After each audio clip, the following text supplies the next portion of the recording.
డిప్రెషన్లో నరాలు కట్ చేసుకోవడం, హ్యాంగింగ్ చేసుకోవడం లాంటివి కూడా చేసే ఛాన్స్ ఉంది.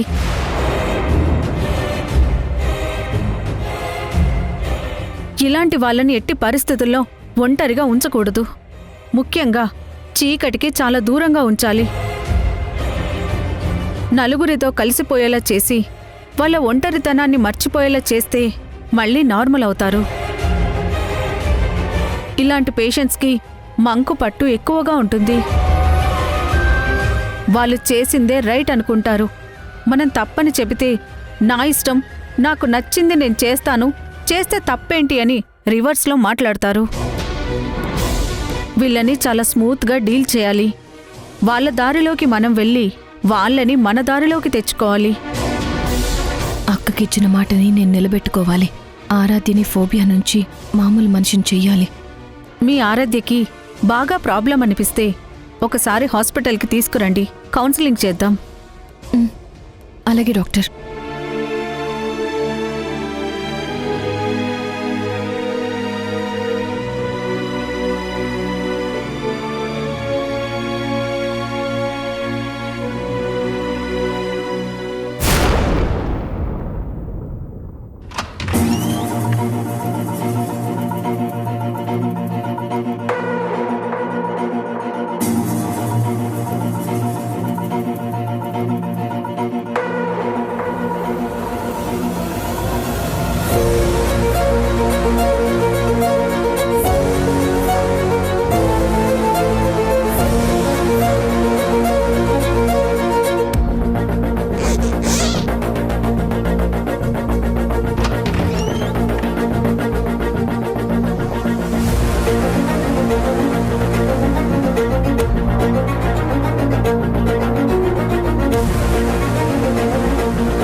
ఏం చేస్తున్నావు?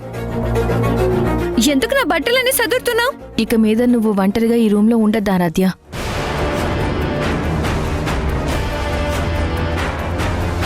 నేనెక్కడుంటే నువ్వు అక్కడే ఉండాలి.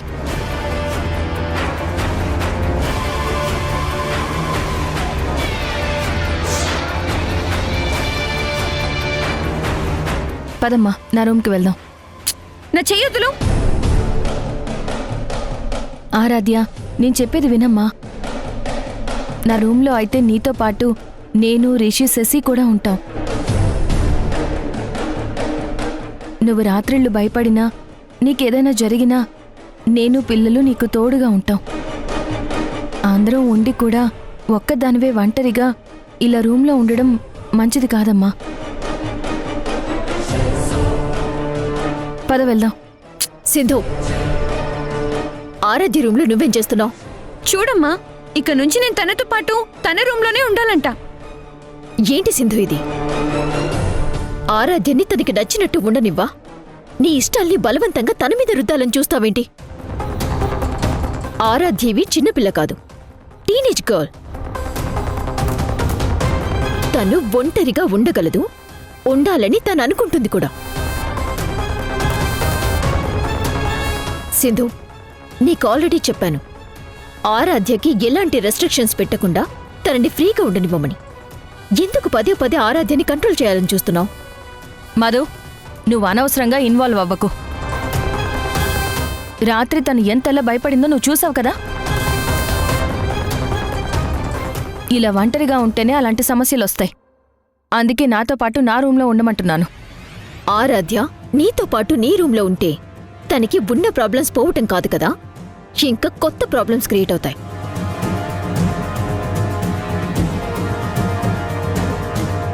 తనకి ధైర్యం రావాలంటే ఒంటరితనం అలవాటు చెయ్యాలి. నువ్వు ఎన్నాళ్ళని తోడుగా ఉంటావు సింధు? అయినా వాళ్ళమ్మ చనిపోయినప్పుడు నువ్వు తోడుగా ఉన్నావా? వదిలేసావుగా.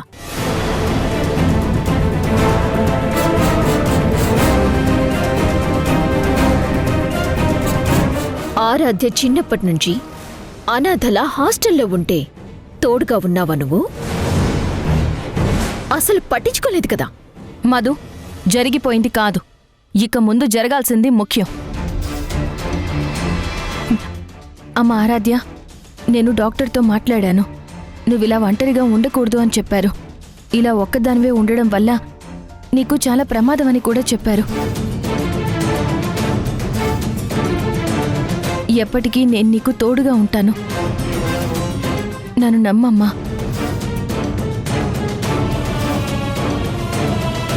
నా మాట వినమ్మా. నా రూమ్లో ఉందువు గాని రా. ఏం అవసరం లేదు. నాకు తోడుగా ఉండడానికి, నన్ను చూసుకోవడానికి నాకు మా అమ్మ ఉంది. నువ్వెందుకు నన్ను చూసుకోవడం?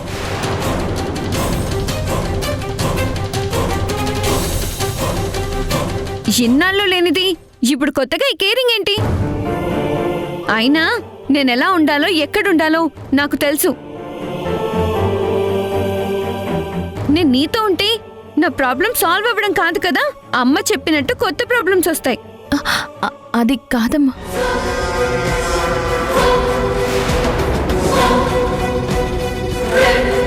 నిజంగా నాకున్న ప్రాబ్లం పోవాలంటే అమ్మ చెప్పినట్టు నేను ఒంటరిగానే ఉండాలి. కాదు కూడదు, నీ రూమ్లోనే ఉండాలంటే చెప్పు. నేను ఇప్పుడే ఈ ఇంట్లో నుంచి వెళ్ళిపోతాను.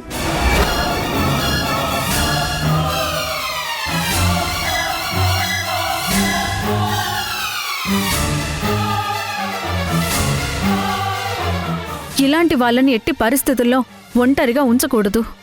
ముఖ్యంగా చీకటికి చాలా దూరంగా ఉంచాలి. ఆరాధ్య చెప్పింది విన్నావు కదా సింధు. ప్రతిసారి తన మీద ఏదో ప్రేమ ఉన్నట్టు నటిస్తూ తనని డిస్టర్బ్ చేయకు.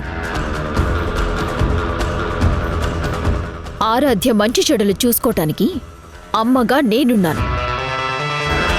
నువ్వేమీ తన గురించి ఆలోచించి బాధపడాల్సిన అవసరం లేదు. ముందు ఈ రూమ్లో నుంచి బయటికి నడు. పద. మధు,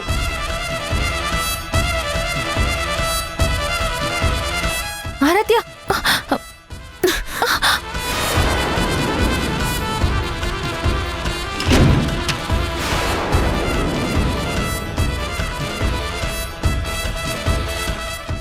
సింధు, నువ్వు ఆరాధ్యని నీ వైపు ఎంత లాక్కోవాలని చూసినా నేనున్నంత వరకు అది జరగని పని.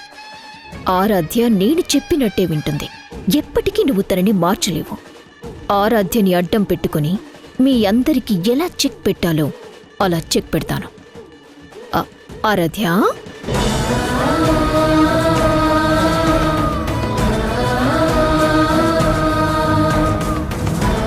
సింధు, ఆ దుర్మార్గురాలకి మాటలతో కాదమ్మా, చేతలతో చూపించాలి. అది చెడిందే కాక అన్యం పుణ్యం ఎరగని మన ఆరాధ్యని కూడా చెడగొడుతోంది. తన మనసు పాడు చేస్తుంది.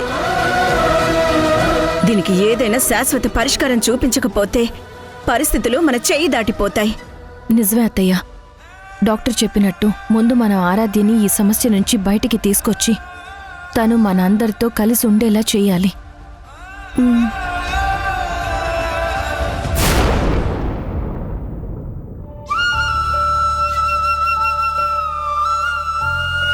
నాకు తోడుగా ఉండడానికి, నన్ను చూసుకోవడానికి నాకు మా అమ్మ ఉంది.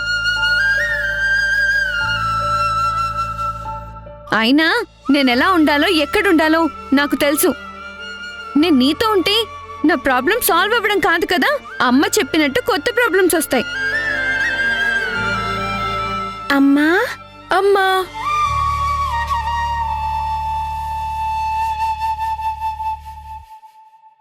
అమ్మా, అమ్మా, దేని గురించమ్మా ఆలోచిస్తున్నావు? మీ అక్క గురించేనమ్మా. అక్కకేమైంది? బానే ఉందిగా. పైకి బాగానే ఉన్నట్లు కనిపించినా ఆరాధ్య లోపల చాలా బాధపడుతుంది రిషి. దేని గురించమ్మా అక్క బాధపడేది? ప్రేమ, అభిమానం, ఆప్యాయత, ఆదరణ వీటన్నిటినీ చిన్నప్పటినుంచి మీ అక్క చాలా కోల్పోయింది. కోల్పోయిన వాటిని మనం తిరిగి మీ అక్కకి అందించాలి. మీ అమ్మంటే మీకెంతో ఇష్టం కదా? అవునమ్మా, చాలా ఇష్టం అసలా. ఇదే ఇష్టాన్ని మీ అక్క మీద కూడా మీరు చూపించాలి. నా మీద మీరు చూపించే ప్రేమ, అభిమానం మీ అక్కకు కూడా సమానంగా పంచాలి. ఈ రోజు నుండి మీరు మీ అక్కతో ఎక్కువగా కలిసుంటూ తనతో మాట్లాడుతూ టైం స్పెండ్ చేయాలి. అలాగేనమ్మా. మీ అక్కలో ఎలాంటి మార్పు కనిపించినా అది ఏంటన్నది వచ్చి వెంటనే నాకు చెప్పాలి, సరేనా? సరేనమ్మా. వెళ్ళండి. ఇక నుంచి అక్కని జాగ్రత్తగా చూసుకోండి. తనకెప్పుడు తను ఒంటరిది అన్న ఫీలింగ్ రాకుండా చూసుకోండి, ఓకేనా? ఓకే అమ్మా. శశి, రా అక్క దగ్గరికి వెళ్దాం.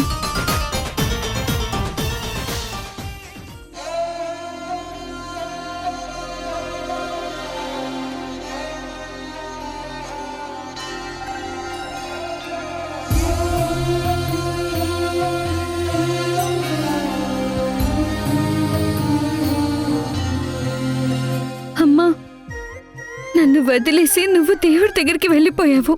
కానీ నేనిక్కడ అమ్మ లేని అనాథగా మిగిలిపోయాను.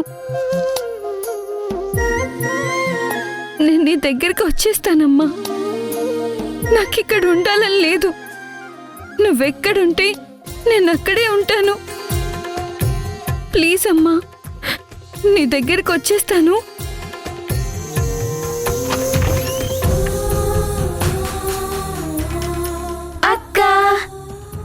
అక్క, ఏం చేస్తున్నావు అక్క?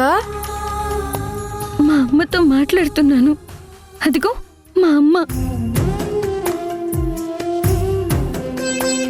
ఓ పెద్దమ్మా.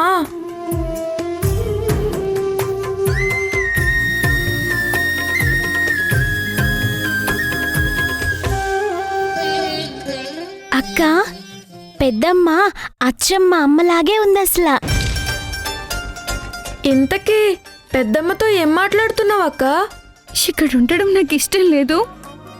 నేను నీ దగ్గరికి వచ్చేస్తానమ్మా అంటుంటే అమ్మా సరే ఆరాధ్య అలాగే వచ్చి అనడం లేదు.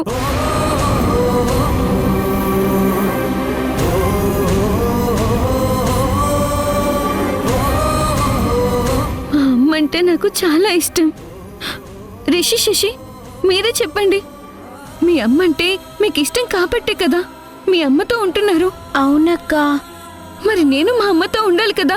మీరైనా చెప్పండి మా అమ్మకి నన్ను తన దగ్గరికి తీసుకెళ్ళమని. ప్లీజ్ అమ్మా, నేను నీ దగ్గరికి వచ్చేస్తానమ్మా. కాదనకమ్మా.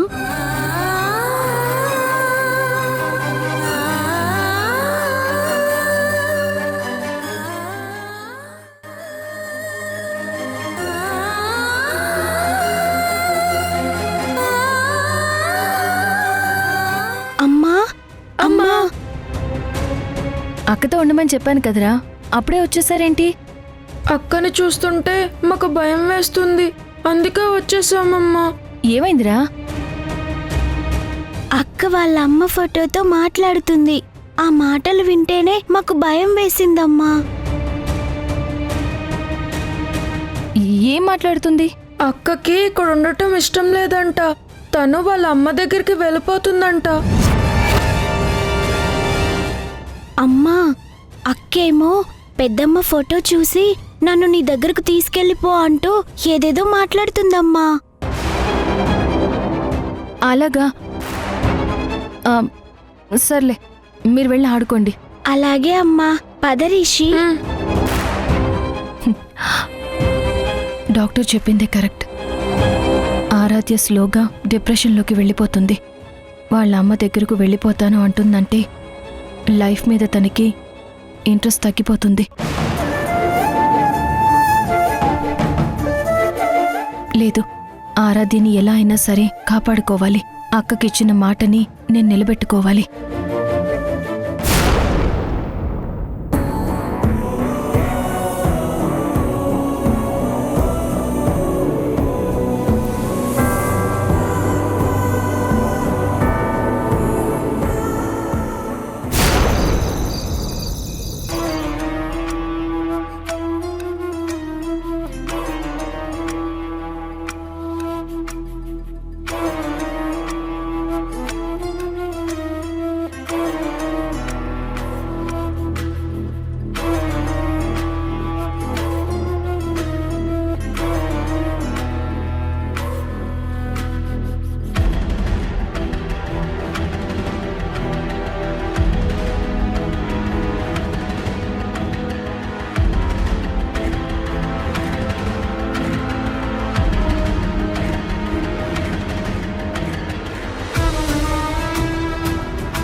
Rishi, Shashi,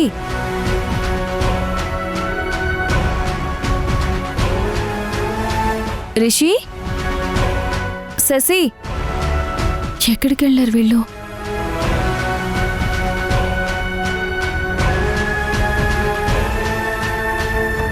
door open చేస్తుందేంటి?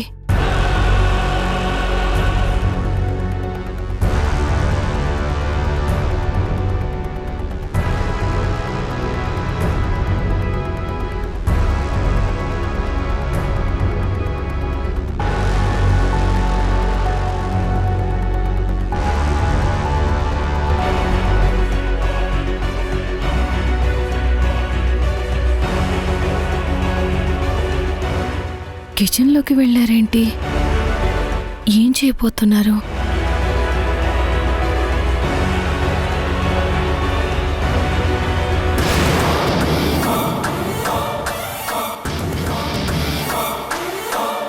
రిషి కత్తి తీసుకున్నాడేంటి?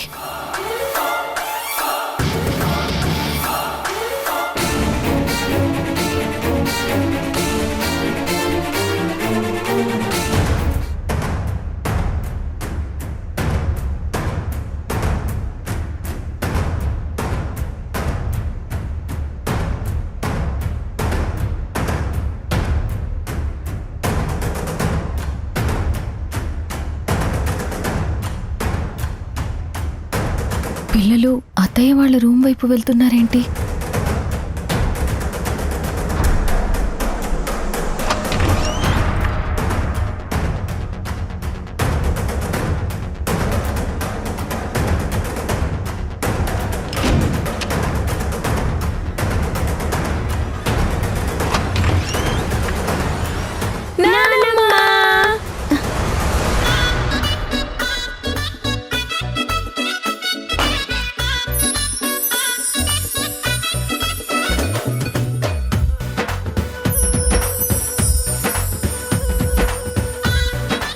హ్యాపీ బర్త్డే నానమ్మ.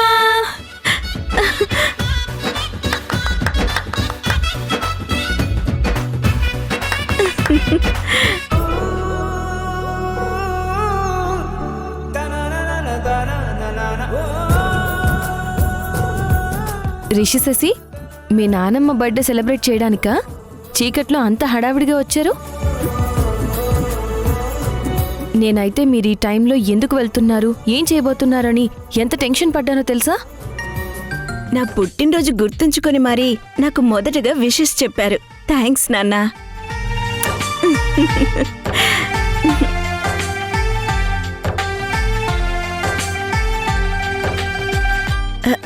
ఎంత తక్కువ టైంలో ఇవన్నీ ఎప్పుడు చేశారా? తాతయ్య హెల్ప్ చేశారు నానమ్మ.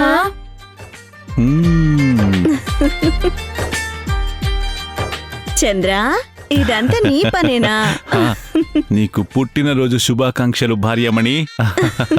థ్యాంక్ యూ చంద్ర. అత్తయ్య, జన్మదిన శుభాకాంక్షలు. Thank you Sindhu. Cake cut చేద్దు గాని. అది కూడా ప్లాన్ చేశారా?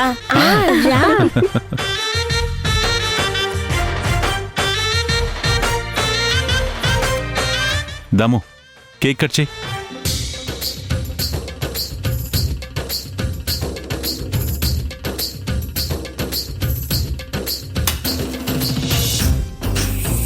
హే!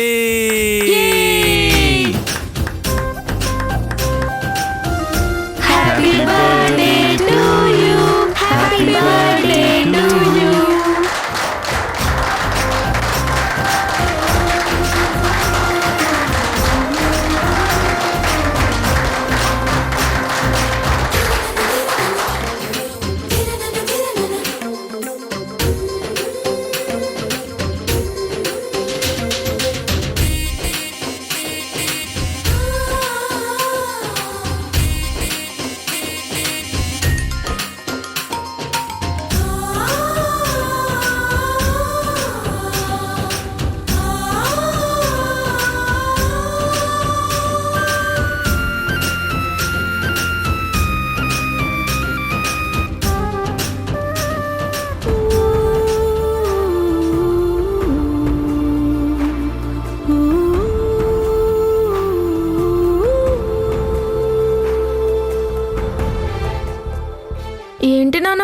ఆలోచిస్తున్నావు?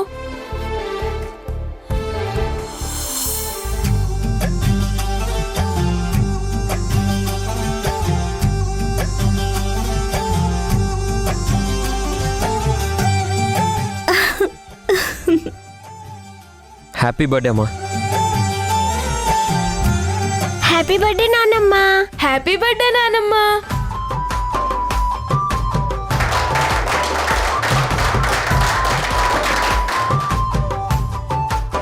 రే యష్, నేనేమైనా చిన్న పిల్లనా? ఇంకా నాకు బర్త్డే ఫంక్షన్లేంట్రా? నా దృష్టిలో మా అమ్మ ఎప్పటికీ చిన్నపిల్లే. నువ్వు ఇలా పైకి గంభీరంగా కనిపిస్తావు గానీ నీది చిన్నపిల్ల మనస్తత్వం అమ్మా. ఇదిగో నువ్వు మర్చిపోయావేమో, నాకు ఇప్పటికి కూడా గుర్తుంది. చిన్నప్పుడు నన్ను ఎత్తుకునే పనులు చేసేదానివి. నాకు చిన్న దెబ్బ తగిలితే చాలు గుండె పగిలిపోయిందన్నంతగా బాధపడేదానివి. నేను అన్నం తినకుండా మారాన్ చేస్తూ మంచం చుట్టూ తిరుగుతుంటే ఆ అన్నం గిన్నె పట్టుకుని నువ్వు నా వెనకే తిరిగి తిరిగి అలసిపోయేదానివి.